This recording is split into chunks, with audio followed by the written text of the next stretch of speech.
할렐루야.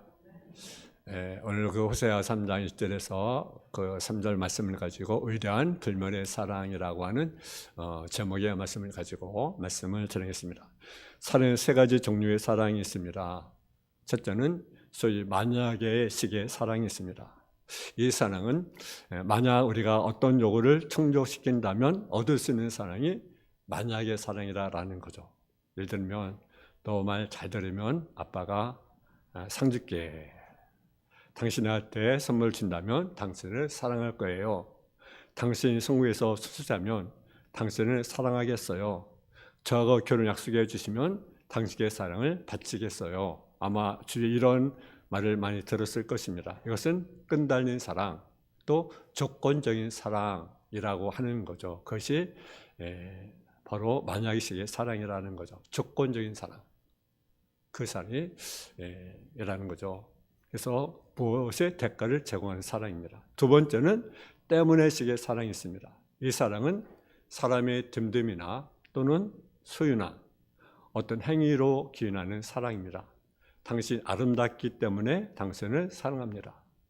나한테 잘해주니 나는 당신을 사랑합니다. 당신의 성격이 좋아서 나는 당신을 사랑합니다. 이것을 주판할 사랑, 계산적인 사랑이라는 거죠. 계산 튕기는 거죠. 계산하면서 그런 사랑, 그러한 때문에식의 사랑입니다. 세 번째는 불구하고의 식의 사랑이라는 거죠. 이것은 끈이 달려있지 않고 보답으로 무엇을 기대하지 않기 때문에 생기는 것도 아니므로 때문에식의 사랑과 다른 거죠. 이 세 번째 불구하고의 사랑은 상대방이 어떤 처지에 처했든지 어떤 조건이 있든지 무조건적으로 베풀어주는 사랑입니다. 이런 사랑이 불구하고의 식의 사랑이야말로 진정한 사랑입니다. 근데 우리가 알아야 할 것은 하나님께서 우리를 사랑하는데 불구하고의 식의 사랑을 하신다는 거죠. 내가 못났음에도 불구하고, 내가 가지고 있을 게 없음에도 불구하고, 내가 배우지 없음에도 불구하고, 내가 내세울 것이 없음에도 불구하고, 내가 날마다 번도 분다 할지라도 그럼에도 불구하고 하나님은 우리를 사랑한다 라는 거죠. 이런 하나님의 사랑이 위대한 불멸의 사랑이라는 거죠. 하나님의 사랑을 생이 어떤 것보다 뛰어납니다. 하나님께 베푸는 사랑은 인간이 세상에서 얻을 수 없는 가장 위대한 사랑이라는 거죠. 그래서 하나님께 베푸시는 사랑은 세상이 흔들리고 세상이 변화하는 시대와 환경 속에서도 영원히 변하지 않는 불멸의 사랑입니다. 우리가 읽은 본문을 통해서 이런 하나님의 사랑을 우리는 발견할 수 있다는 거죠. 바로 전에 본문을 읽을 때 여러분 어떻게 읽으신지 모르지만 본문에는요 엄청난 하나님의 사랑이 담겨져 있다는 거죠. 첫째로 호세아 고멜을 한번 살펴보겠습니다. 여러분 지금부터 약 2800년 전인 BC 800년 이스라엘에 호세아라는 선지자가 살고 있었습니다. 근데 어느 날 하나님께서 호세에게 뭐라고 말씀하시냐면 음란한 거리의 여인 고멜을 아내로 취하라, 그렇게 하나님께서 말씀을 하셨습니다. 그러면 여러분 같으면 어떻게 했습니까? 음란한 그 여인을 아내로 맞아라. 저 같으면 하나님 그건 안 되겠습니다 이렇게 했을 것 같아요. 근데 호세아는요 하나님의 명령에 따라서 그 음란한 거리의 그 음란한 그 여인 고멜을 아내로 취하게 됩니다. 그리고 결혼하게 됩니다. 그래서 자녀를 낳게 됩니다. 아들 둘에 딸 하나를 낳고 나름대로 계속 살았습니다. 근데 갑자기 아내가 사라졌습니다. 알고 보니까 남편과 자식을 버리고 가출하여 다른 남자에 간 것입니다.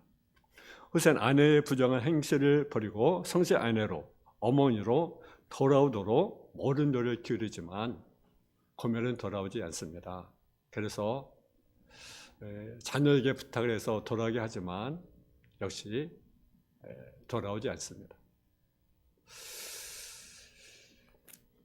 그래서 그 고멜은 호세의 순수한 신선한 사랑을 외면해버리고 물질과 쾌락을 유혹한 한 남자를 따라가는 것입니다. 그녀는 남편의 사랑과 가정과 자녀들보다 세상의 물질, 쾌락을 더 저음으로 지하의 수령에 빠져든 것입니다. 그런데 문제는 고면 자신이 생각하기를 남편을 버리고 다른 남자에게 가서 행복할 줄 알았는데 결국 그 남자의 버림을 당하게 되죠. 그래서 또 다른 남자를 찾아갑니다. 역시 버림을 당하게 됩니다. 어느 날은 그가 팔려가는 신세가 되었습니다. 노예시장에 팔려가서 옷을 벗기고 짐처럼 경매에 붙여지게 됩니다. 젊고 아름답다 한다면, 건강한 여자라 한다면 높은 값에 팔리겠지만 그러면 비싼 값을 내고 사가지고 갈 수 없을 정도로 가련한 신세가 되었습니다. 그런데 오늘 하나님께서 그래서 이렇게 말씀하십니다. 1절 한번 보겠습니다. 1절 말씀. 1절 말씀 한번 같이 봉독하겠습니다. 시작. 여호와께서 내게 이르시되 이스라엘 자손이 다른 신을 섬기고 건포도 떡을 죽일지라도 여호와가 그들을 사랑하나니 너는 또 가서 타인의 사랑을 받아 음녀가 된 그 여자를 사랑하라 하시기로. 오늘날 또 하나님께서 말씀하십니다. 너는 또 가서 타인에게 사랑을 받아 음녀가 된 그 여자를 사랑하라. 고면은 아내라는 자리를 버리고 다른 남자를 쫓아간 여인입니다. 근데 하나님께서 호세에게 사는 남편과 자녀와 가정을 버리고 떠난 그 아내, 좀 더 정확히 말하면 아내라고 할 수도 없고 또 어머니라 할 수도 없는 그 여인을 사랑하라고 명령합니다. 근데 여기서 눈여겨볼 것은 한 단어가 있습니다. 또라는 단어입니다. 또라는 단어. 또라는 단어. NIV 성경은 again, 다시라는 거죠. 다시 사랑하라는 거죠. 그 여인을 다시 사랑하라. 그 고멜은 연애치 한 것도 참 대단한데 그 순수한 사랑을 버리고 떠났잖아요. 아내 유치로 떠나고 어머니 유치로 떠나고 다른 데 갔어요. 근데 다시 그 여인을 사랑하라. 또 그 여인을 사랑하라. 그 여자를 사랑하라. 또 사랑하라는 거죠. 다시 사랑하라는 거죠. 다시 받아들이라는 거죠. 또 다시 사랑하는 겁니다. 결국 호세아는 그 말씀에 순종합니다. 2절에 보게 되면 내가 은 15개와 보리 한 오멜 반으로 날 위하여 그를 사고 다른 사람이 노예가 된 그 아내를 찾기 위해서 대가를 지불합니다. 거금을 지불하고 다시 사왔습니다. 노예시장에 가서 자기를 배신하고 도망갔던 그 여인, 자녀를 버리고 내맥시했던 그 여인은 온갖 죄를 저질렀던 그 여인을 돈을 주고 다시 사오는 모습을 우리가 보게 됩니다. 두 번째로 여기서는 호세아는요 영적 의미가 있습니다. 그것은 뭐냐면 호세아와 고멜의 이야기는 다른 사람의 얘기가 아닙니다. 하나님과 이스라엘의 이야기, 또 더 나아가 하나님과 우리와의 이야기라는 거죠. 저와 여러분의 우리도요 정말 하나님은 우리를 고멜 같은 그런 여자들, 방탕하고 타락하고 제멋대로 살았던 온갖 짓을 저렸던 저 여러분의 모습이 아니겠습니까? 근데 또 우리를 사랑하잖아요. 하나님은 호세아는 하나님을 예표합니다. 고멜은 다름이 아닌 우리 인간들을 예표하고 있습니다. 그리고 음란한 아내의 고멜을 끝까지 포기하지 않으시고 사랑은 호세아의 사랑이 바로 누구의 사랑입니까? 하나님의 사랑이라는 거죠. 여러분 하나님의 마음을 이해하십니까? 비록 이스라엘 백성들이 우상을 숭배하고 건포도를 죽이려 할지라도 하나님께서는 우리를 사랑하신다는 거죠. 그러면 어떤 분이 이렇게 말씀할 수 있을 겁니다. 목사님, 우리 마음대로 세상을 즐기고 하고 싶은 대로 하면 되지 않겠습니까? 어차피 하나님을 사지 않겠습니까? 근데 여러분 오해하지 마세요. 하나님의 사랑은요 공의와 함께 있다는 거죠. 하나님께서 죄인을 부르실 때는요 그가 어떤 상태였든지 차별하지 않아요. 다 불러드려요. 근데 문제는 불러드린 다음에는 더 이상 옛날의 방식으로 살지 못하게 한다는 거죠. 불러드릴 때는 무조건적입니다. 그가 뭐 어떤 죄를 범했던, 여러분 생겨보면 여러분 세리 같은 사람, 세금 도둑 놈이잖아요. 그죠? 밑어주면 세금 도둑. 여러분 마리아는 여인은 어떻습니까? 음란한 여인이잖아요. 근데 다 그들 다 불러드려요. 다 불러드려요. 사케오도 다 불러드려요. 죄인도 다 불러드려요. 근데 일단 오면 우리가 말씀대로 살아야 된다는 거죠. 이스라엘 한번 보면 하나님께서 이스라엘 백성을 어떻게 사랑하셨습니까? 그들 다른 신을 섬기고 당신을 따라가도 그래 잘한다 그랬습니까? 아닙니다. 이스라엘 백성들이 범죄할 때마다 하나님은 아수르를 일으키셨고 바벨을 일으키셨고 애굽을 일으키셨고 블레셋을 일으켜서 그들을 치는 모습을 보잖아요. 왜? 깨달아라. 몽도를 사용하는 거죠.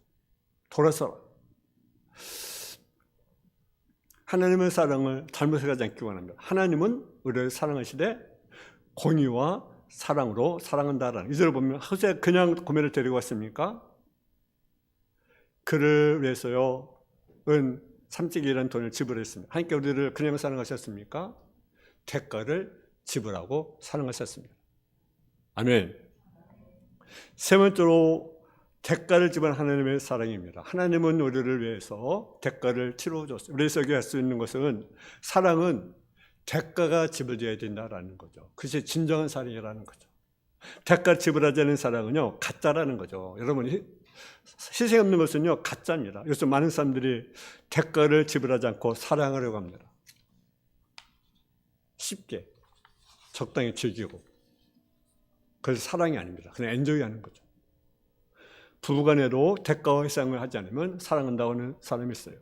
그러나 내가 희생 없이 사랑할 수 없다라는 거죠. 내가 아내를 사랑한다면, 내가 남편을 사랑한다 한다면 서로를 희생해야 된다는 거죠.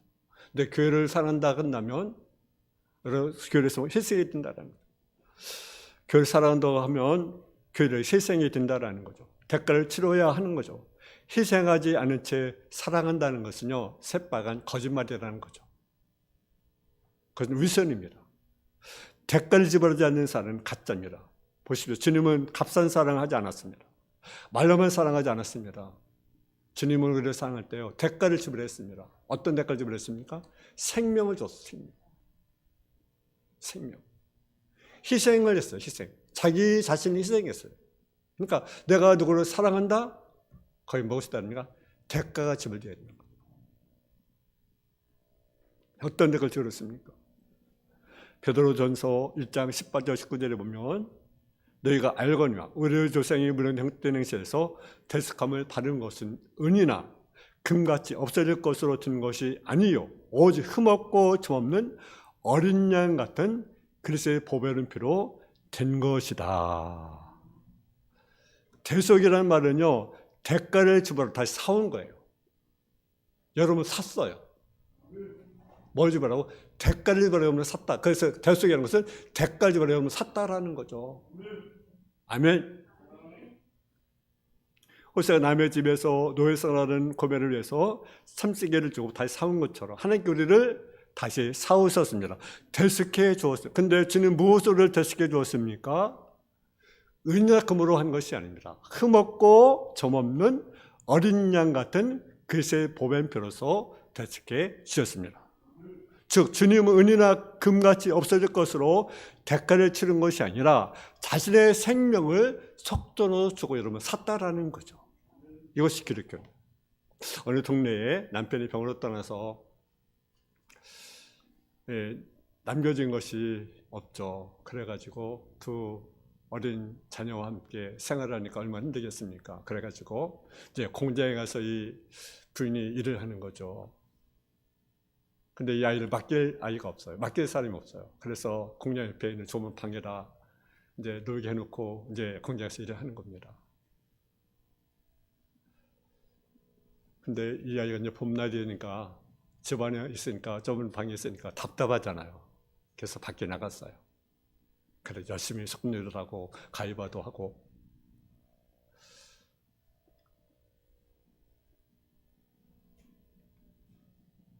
근데 아이가 없어졌다는 이야기를 듣고 뭔가 불길한 생각이 드는 거죠. 이 엄마가. 그래가지고 찾아보니까 아이가 철길에서 앉아서 소꿉놀이를 하고 있는 거예요.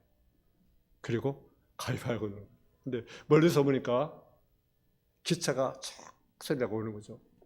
얘들아 피하라. 기차 온다. 기차 온다.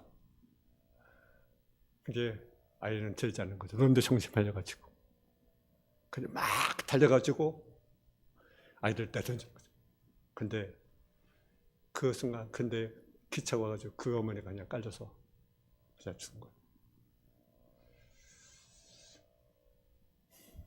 그래서 동네 사람들이 그를 장사 지내고, 아이가 컸을 때 그 이야기를 듣습니다.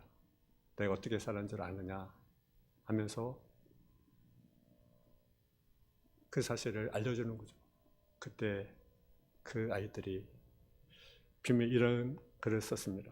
어머니, 우리 어머니, 사랑 우리 어머니. 여러분, 어머니의 사랑은 두 아들을 기르기 위해서 돈 얼마를 받는 거, 또 그 아이를 위해서 자기 희생하고 또 굶주리고 먹을 거 못 먹고, 그것이 절정의 사랑이 아니라 그 아이를 위해서 목숨을 바치는 것이 절정의 사랑입니다. 여러분, 주님의 사랑은 병을 고치고 기절 행하고 능멸 행하고, 그것이 절정의 사랑이 아니라, 그것도 사랑이지만 가장 큰 사랑이 무엇입니까? 병을 고친 거? 기절 행한 거? 벗도다 물고 dum을 가지고 옷잡는 먹인 거? 그것이 아니라 자기를 드린 거죠. 자기의 생명을 드린 거예요. 그것이 가장 큰 사랑이에요. 그것이 절정의 사랑이에요. 우리 그 사랑을 받았어요. 그 은혜를 받았습니다.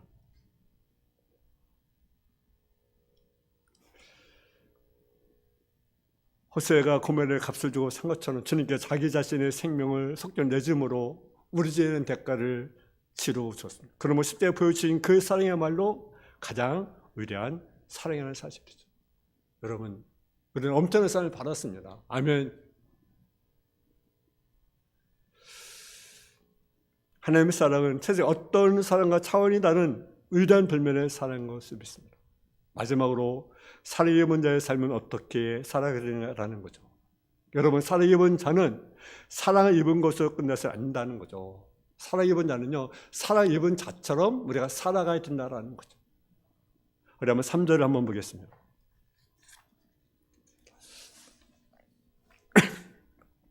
3절 말씀 시작. 그에게 이르시기를 너는 많은 날 동안 나와 함께 지나고 음행하지 말며 다른 남자를 따르지 말라. 나도 네게 그리하리라 하였노라. 아멘.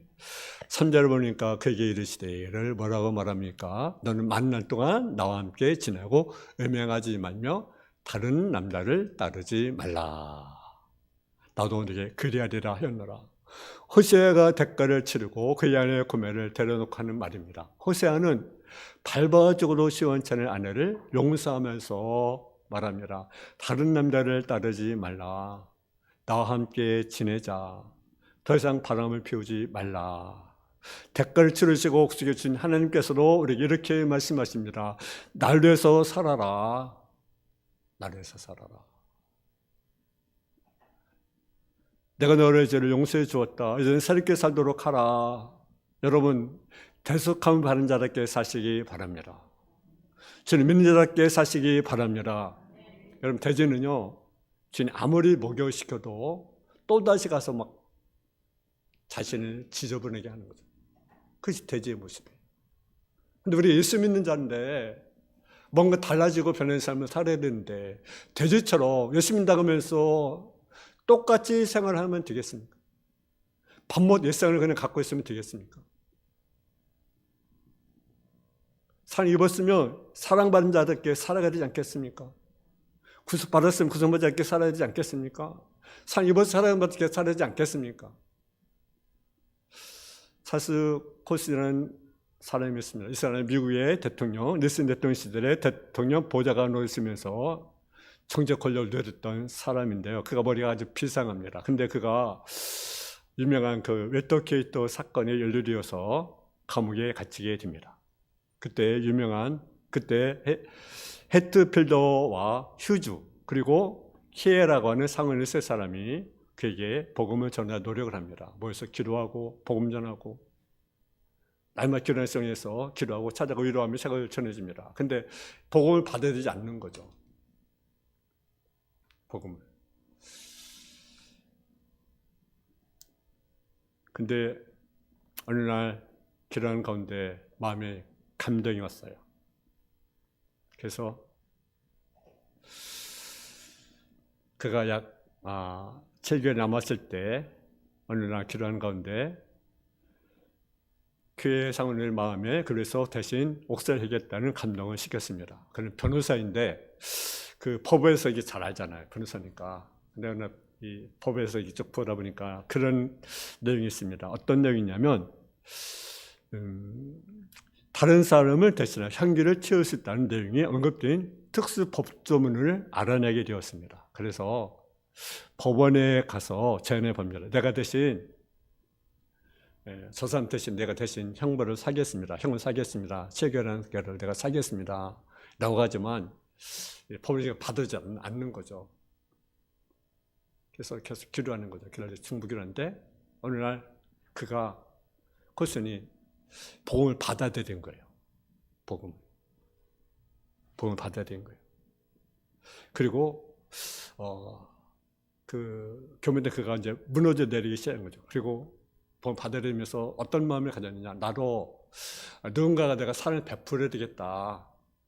그런 마음이 생기게 된 거죠. 이 마음속에 얼마나 똑똑하고 교만한 사람 얼마나 배웠으니까 얼마나 그러겠습니까?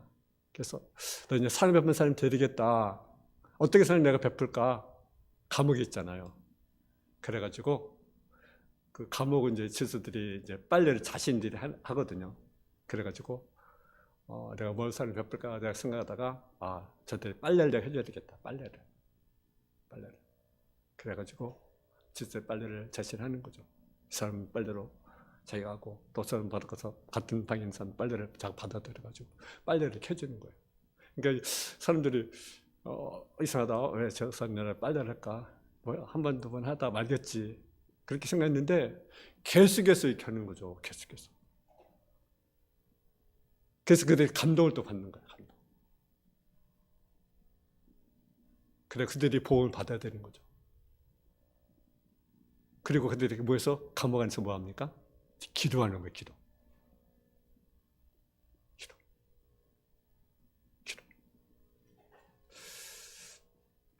행렬 마치고 나와서 그리고 그가 책을 썼는데 거듭나기라는 책을 씁니다.